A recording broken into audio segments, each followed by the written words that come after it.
दोस्तों, सोचिए, सिर्फ 7 साल का मासूम बच्चा जिसकी आंखों में अभी अभी सपने पलने शुरू हुए थे। उसका गोल था खुश रहना, पढ़ाई में आगे बढ़ना और अपने परिवार की उम्मीदों को पूरा करना।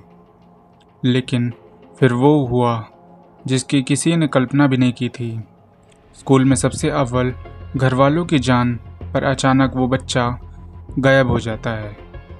परिवार पुलिस के पास भागता है, पूरा मोहल्ला परेशान हो उठता है और अगले ही दिन जो नज़ारा सामने आया उसने हर किसी की रूह कँपा दी।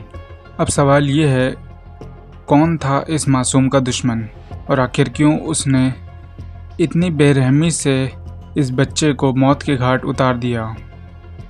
इस वीडियो के अंत तक हम बताएंगे पूरा सच, जो आपको सोचने पर मजबूर कर देगा और जो रहस्य आज भी पुलिस और मोहल्ले के लिए सबसे बड़ा सवाल है। लेकिन उससे पहले अगर आप चैनल पर नए हैं तो नीचे दिए सब्सक्राइब बटन को दबाना मत भूलिएगा और नोटिफिकेशन बेल ज़रूर ऑन करिएगा, जिससे आप ऐसे ही सस्पेंस और क्राइम से भरी रियल स्टोरीज को मिस ना कर दें। उत्तर प्रदेश का आजमगढ़ ज़िला और उसका सिधारी इलाका, यही वो जगह थी जहां रहता था साहिब आलम। सिर्फ 7 साल का मासूम बच्चा, लेकिन कमाल की बुद्धि का मालिक। पढ़ाई में इतना तेज़ कि न्यू एरा पब्लिक स्कूल में हमेशा सबसे आगे रहता था। टीचर उसे क्लास का शेर कहते थे और घर वाले उसे अपनी सबसे बड़ी उम्मीद मानते थे। लेकिन किसे पता था कि यही उम्मीद अचानक एक दिन उनकी सबसे बड़ी बदकिस्मती बन जाएगी। 25 सितंबर की दोपहर, गर्मी सी तपिश भरी इस दोपहर में साहेब अपने घर से बाहर खेल रहा था, कंचे, खिलौने और दोस्तों के साथ मासूम मुस्कान बिखेरते हुए। पर अचानक सब बदल गया, क्योंकि खेलते खेलते साहेब ऐसे गायब हुआ मानो ज़मीन फट गई हो और उसे निकल गई हो। घर वालों ने पहले सोचा कि शायद वो किसी दोस्त के यहाँ चला गया होगा, लेकिन जैसे जैसे वक्त बीतता गया डर बढ़ने लगा। पूरे मोहल्ले में खोजबीन शुरू हुई, हर दरवाज़ा खटखटाया गया, हर गली छानी गई, लेकिन साहेब का कोई नामो निशान नहीं मिला।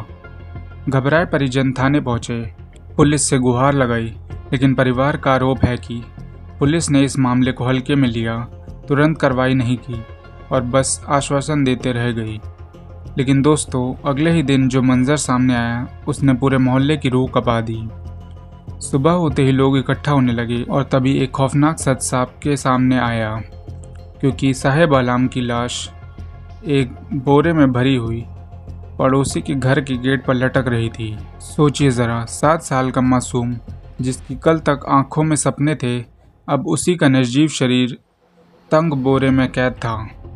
उस बोरे से निकलती दुर्गंध और जैसे ही किसी ने उसे खोला, पूरा इलाका चीख पड़ा। औरतें रोने लगी, बच्चे सहम गए और मर्दों की आंखों से गुस्से की आग भड़क उठी। गली गली में बस एक ही आवाज़ गूंज रही थी, ये क्या हो गया। मोहल्ले के लोग अब गुस्से से बेकाबू हो गए।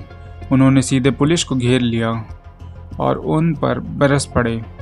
लोग चिल्ला चिल्ला कर कह रहे थे, अगर पुलिस ने कल ही ढंग से कार्रवाई की होती तो शायद आज साहिब जिंदा होता। पूरा इलाका सदमे और आक्रोश में था। एक तरफ बच्चे का शव बोरे में पड़ा था और दूसरी तरफ लोग न्याय की मांग कर रहे थे। बच्चे की लाश मिलने के बाद अब पुलिस भी हरकत में आई। जांच की बारीकी से पड़ताल शुरू हुई और जल्द ही शक की सुई जा पहुंची उस मोहल्ले के पड़ोसियों पर। नाम थे शैलेंद्र कुमार उर्फ मंटू और उसका साथी राजा निगम। पुलिस ने जब गहराई से पड़ताल की तो एक चौंकाने वाला सच सामने आया।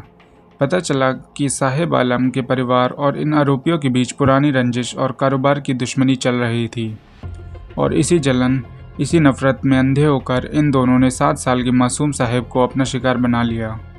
लेकिन दोस्तों, कहानी यहीं ख़त्म नहीं होती, क्योंकि जैसे ही पुलिस ने इन्हें पकड़ने की कोशिश की, दोनों आरोपी फरार हो गए। शहर भर में सनसनी फैल गई, बच्चे के कातिल खुलेआम घूम रहे हैं। फिर वही हुआ जो फिल्मों में दिखता है, एक एनकाउंटर दंत चिकित्सक कॉलेज के पास। गोलियों की गड़गड़ाहट, सायरनों की चीख और पुलिस का घेराव। आखिरकार दोनों आरोपियों को दबोच लिया गया और जब उनकी तलाशी ली गई तो बरामद हुए पिस्तौल, जिंदा कारतूस और गोलियों के खोखे। यानी साफ था, ये लोग किसी भी हद तक जाने को तैयार थे। दोस्तों, साहिब आलम की मौत ने सिर्फ परिवार तक नहीं बल्कि पूरे ज़िले को हिला कर रख दिया है। हर गली, हर घर में बस एक ही चर्चा थी, कैसे कोई इतनी बेरहमी से एक मासूम की जान ले सकता है। लोग आज भी सवाल पूछ रहे हैं, क्या यह हादसा पुलिस की लापरवाही की वजह से हुआ? क्या इंसानी नफरत और कारोबारी की दुश्मनी इतनी जहरीली हो सकती है कि उसी आग में 7 साल के बच्चे को झोंक दिया जाए? समय बीतता जा रहा है, लेकिन मोहल्ले की गलियों में आज भी साहिब की यादें गूंजती है। जहाँ कभी उसकी मासूम हंसी सुनाई देती थी, अब वहाँ सन्नाटा पसरा रहता है। उसका छोटा सा स्कूल बैग, अधूरी कॉपियाँ और किताबें अब सिर्फ उसकी निशानी बनकर रह गई हैं। जब भी माँ उन्हें देखती हैं, आंसू रुकते नहीं और पिता के दिल में बस यही सवाल गूंजता है, क्या मुझे मेरा बेटा कभी इंसाफ दिला पाएगा? दोस्तों, ये कहानी सिर्फ आजमगढ़ की नहीं, ये उस डर की कहानी है जो हर माँ बाप के दिल में बसता है। सोचिए ज़रा, अगर आपका बच्चा घर के बाहर खेलते खेलते अचानक गायब हो जाए और फिर अगले दिन उसकी लाश किसी बोरे में मिल जाए, तो आपकी पर क्या गुजरेगी? क्या आपको लगता है कि साहिब की मौत के पीछे पुलिस की लापरवाही सबसे बड़ा कारण थी, या फिर असली कसूरवार सिर्फ वो हैवान थे जिन्होंने अपनी नफरत और दुश्मनी के लिए मासूम की जान ले ली? अपनी राय हमें कमेंट में ज़रूर बतलाइए। और अगर आपको लगता है कि ऐसे मामलों में सख्त से सख्त सज़ा होनी चाहिए, तो इस वीडियो को ज़्यादा से ज़्यादा शेयर कीजिए, क्योंकि आपकी एक आवाज़ कई मासूम बच्चों की ज़िंदगी बचा सकती है। और हाँ दोस्तों, ऐसे ही सच्चे क्राइम केस की कहानियाँ सुनने के लिए चैनल को सब्सक्राइब करना मत भूलिएगा।